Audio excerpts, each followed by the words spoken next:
in a real house, in a real American city, in a real marriage that looked from the outside just like yours or your neighbor's or your brother's. A man, a woman, 12 years of marriage, 3 kids, a house in a quiet Indianapolis suburb, and a nightly ritual that for 3 years was slowly destroying the woman who believed she was safe inside her own home. Here are the questions this story is going to answer. Who was the man behind this? And what kind of person does something like this to the person they vowed to love and protect? What was he putting in her drink? Why was he doing it? And how long had it been going on before she found out? And perhaps the most important question of all, when the truth finally came out, when a jury of 12 Americans looked at the evidence and came back with a guilty verdict on every single count, what did the justice system do? What happened next will make you question everything you think you know about how this country protects its own. Stay with us, because this story is only just beginning to unfold. Her name, for the purposes of this story, is Amanda. Amanda Carter. She grew up in a middle-class family in the Midwest, the kind of upbringing that gives you a strong handshake and a stubborn belief that hard work, honesty, and commitment are the building blocks of a good life. She was not a naive woman. She was not someone who ignored red flags out of weakness or desperation. She was sharp, grounded, and fiercely devoted to her family. She was the kind of woman who noticed things, the kind of woman who kept track, which makes what happened to her all the more chilling, because if it could happen to Amanda, it can happen to anyone. She met Daniel in her late 20s. Daniel Carter. He was charming in that quiet, steady way that men in their mid-30s sometimes are. Not flashy, not dramatic, just solid, reliable. He had a good job, a calm demeanor, and what appeared to be an uncomplicated personality. He made her laugh. He remembered small details. He showed up when he said he would. For a woman who valued consistency above almost everything else, Daniel seemed like exactly what she had been looking for. They married within a year of their first date. She moved into his house in Indianapolis, and for a short time, things were good. By the early years of the marriage, Amanda had built a routine around the life they shared. She worked. She raised their children. She managed the household with the kind of quiet efficiency that rarely gets noticed until it disappears. She was, in every sense of the word, the foundation, and Daniel, for his part, played his role. He went to work. He came home. He sat at the dinner table. He was there, or at least he appeared to be there. What neither Amanda nor anyone who knew them understood at the time was that Daniel was living 2 versions of himself simultaneously, the husband the world saw, and the man he actually was when the lights went out. The trouble, when it first began to surface, was quiet, almost invisible. That is the nature of this kind of harm. It does not announce itself. It does not kick down your door. It slips in through the smallest openings, a glass of soda left on the counter, a prescription bottle moved from one drawer to another, a night that ends too quickly, and a morning that arrives too slowly. Amanda started noticing that she was exhausted in a way that sleep was not fixing. Not the ordinary tiredness of a working mother managing a household. Something heavier. Something that sat behind her eyes and pressed down on the back of her skull no matter how many hours she spent in bed. She went to her doctor. Blood work came back clean. The doctor suggested stress. She accepted that explanation. For a while, what Amanda did not know, what she had absolutely no reason to suspect, was that at some point in 2005 or 2006, Daniel had been going through her medicine cabinet. She had been prescribed Xanax sometime earlier for a period of anxiety she was managing. She had stopped taking it almost immediately because the medication made her far too drowsy to function during the day. She had filled the prescription, taken it a handful of times, and then simply set it aside. What she did not realize was that her husband had found that bottle, and he had not set it aside. He had filed it away in a completely different part of his mind, not as his wife's unused medication, but as a tool. The first time Daniel crushed a Xanax tablet and slipped it into Amanda's drink, she was sitting in the living room reading. He brought her a glass of cold soda, a completely ordinary gesture for a weekday evening. She drank it without looking up from her book. Within the hour, she was deeply, heavily, almost unnaturally asleep on the couch. Daniel, by all accounts, stood over her and watched. And then he did what he had been planning to do, and he filmed it, on his cell phone, in their home, while their children were asleep in the rooms down the hall. That first night was not the last, not by a long stretch. Over the course of the next 3 years, Daniel Carter would drug his wife with crushed Xanax tablets slipped into her drinks on what investigators would later describe as a regular, deliberate, and calculated basis. 3 years. Think about that number. Think about how many nights are contained within 3 years. Think about how many times Amanda woke up feeling wrong, feeling heavy, disoriented, robbed of something she couldn't name, and blamed herself, blamed stress, blamed her diet, blamed the weather, her hormones, her age. Think about how many times she sat across the breakfast table from the man who had done it and made him coffee and asked about his day and had absolutely no idea. She noticed strange things gradually. An eyedropper in the bedroom drawer that had no obvious purpose, a fine residue at the bottom of her glass some mornings, a half-dissolved pill on her tongue when she woke up one night, groggy and disoriented in the dark. She did not immediately understand what these things meant. She filed them away as oddities, coincidences. But the body keeps its own record, and Amanda's body was keeping a very detailed one. She was losing weight she hadn't tried to lose. Her hands trembled occasionally in the morning.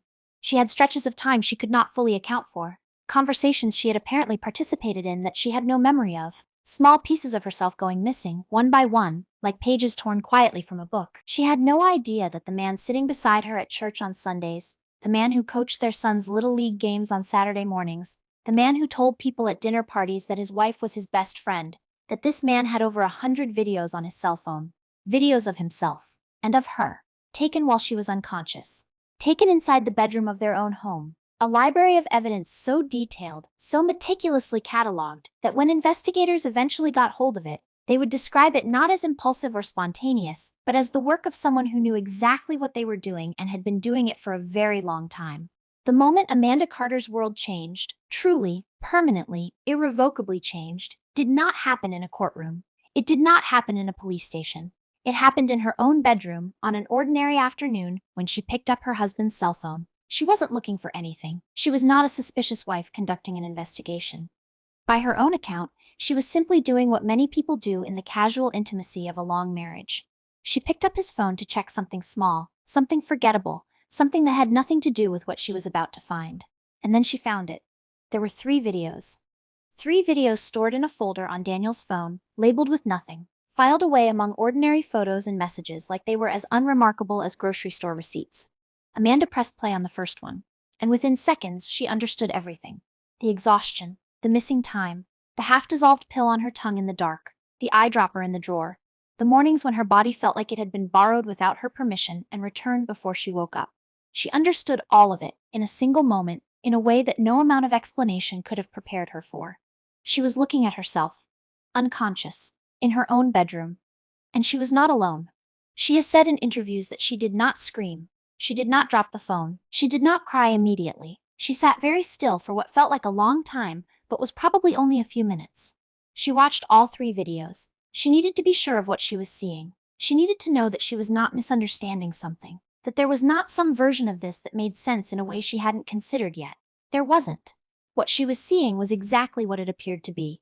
And when the 3rd video ended, she set the phone down carefully, stood up, and walked out of the bedroom into the hallway, and stood there in the silence of her own house for a while, processing something that no person should ever have to process. Here's what she did not do. She did not confront him that night. She did not throw him out of the house. She did not call 911 while he was still sitting in the living room watching television. And people who have heard this story have sometimes asked why. Why didn't she act immediately? Why didn't she go straight to the police? And the answer to that question is both simple and devastatingly human. She had children. Small children who loved their father.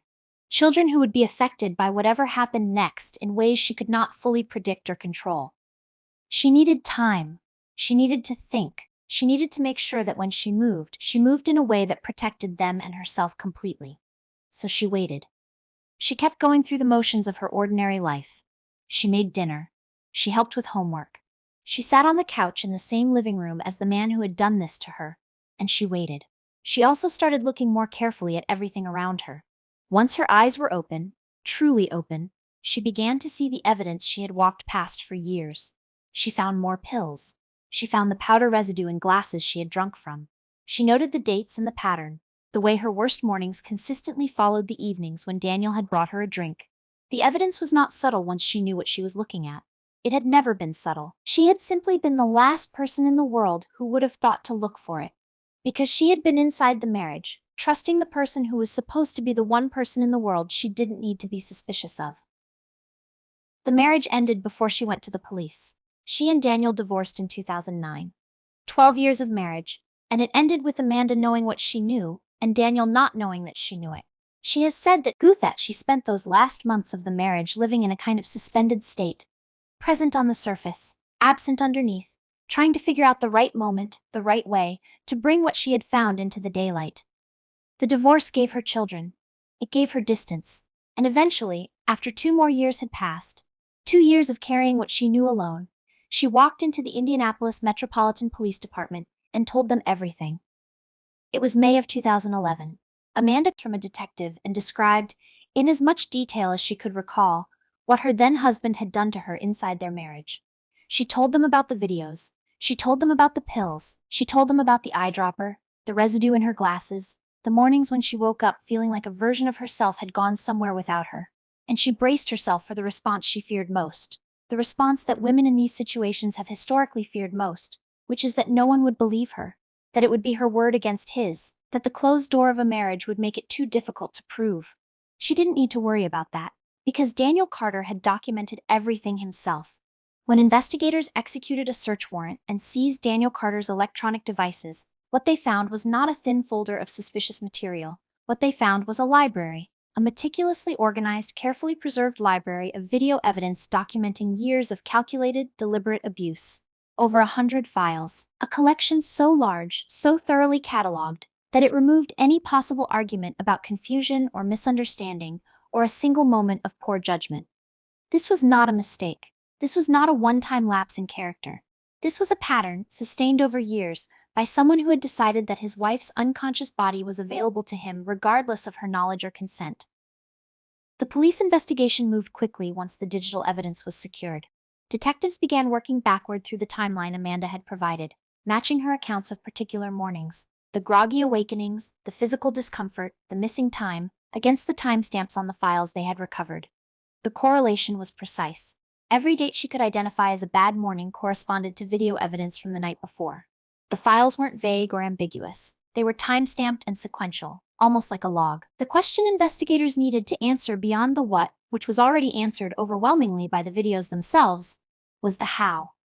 What had he used? How had he gotten access to it? The answer, when it emerged, was both disturbing and grimly ordinary. Xanax. Amanda had been prescribed the anti-anxiety medication years earlier and had almost immediately stopped using it because it made her too drowsy. She had a valid prescription. The bottle was in the house.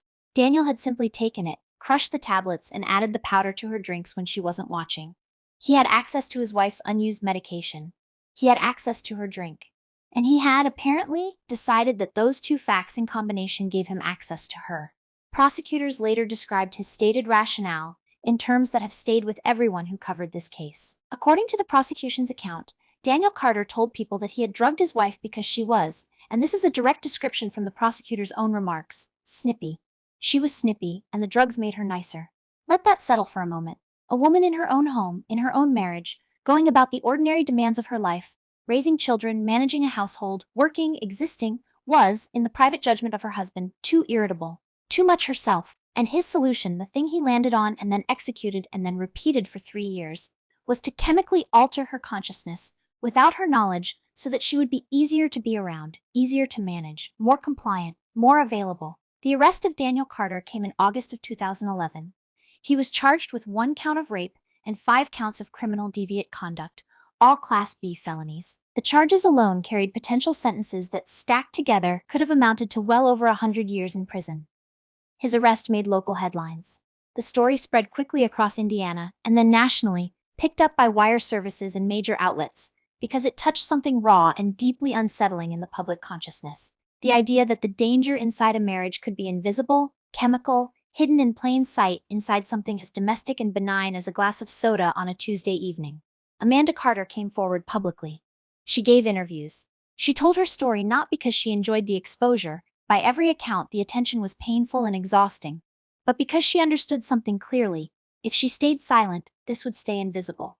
Other women in similar situations, feeling what she had felt, the confusion, the self-blame, the creeping suspicion dismissed as paranoia, would have no reference point, no frame for understanding what might be happening to them.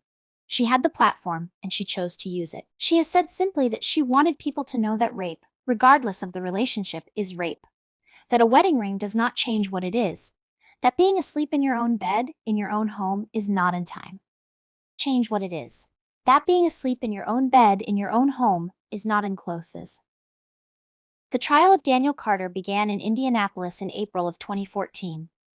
By the time the case reached a courtroom, more than 3 years had passed since Amanda's initial report to police. 3 years of pretrial proceedings, of motions and depositions and legal maneuvering.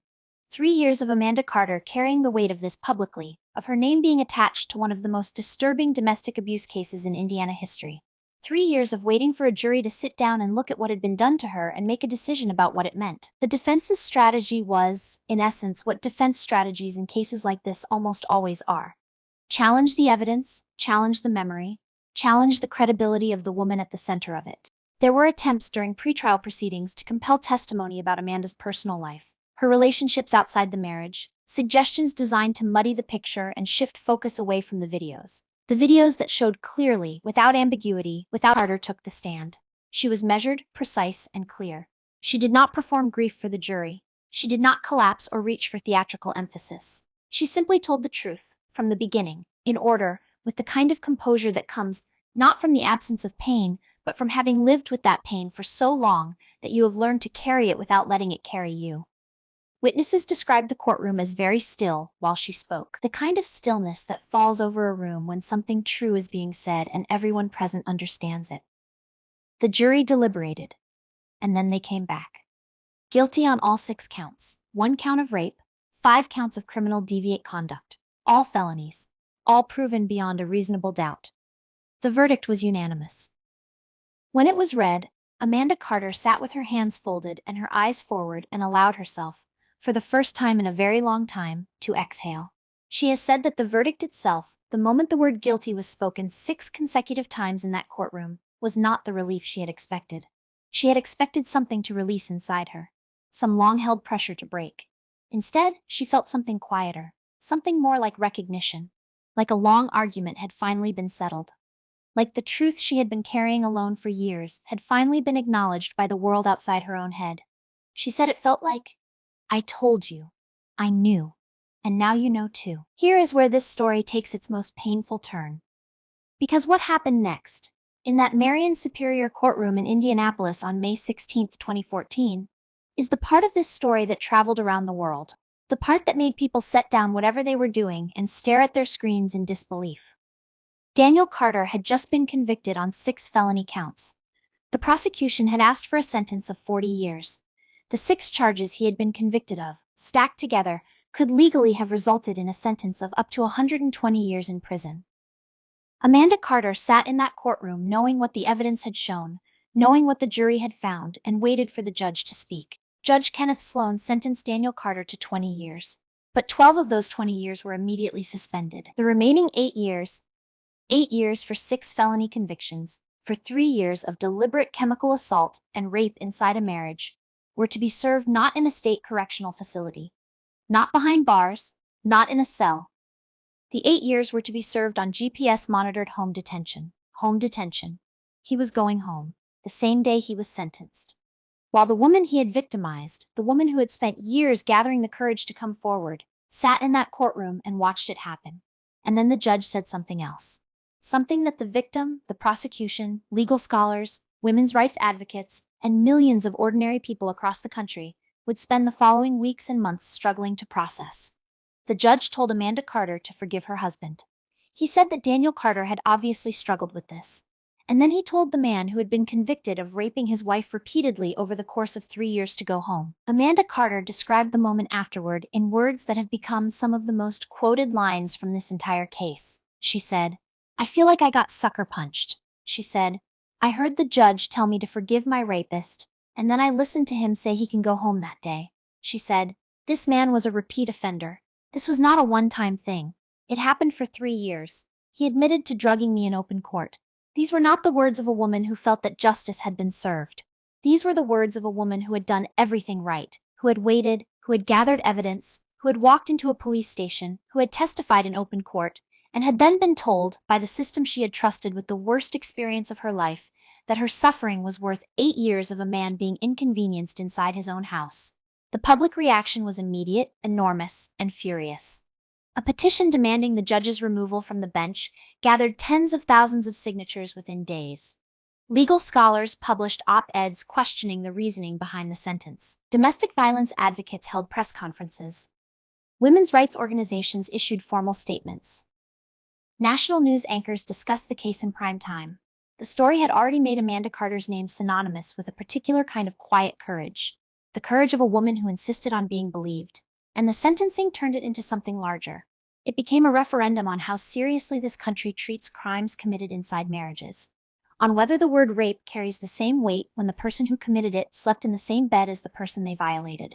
3 months after Daniel Carter was released to serve his sentence at home, he violated the conditions of his home detention. He was arrested again. And this time, finally, belatedly, in a way that could not undo what the original sentence had communicated to every woman watching. He was remanded to the Indiana Department of Correction.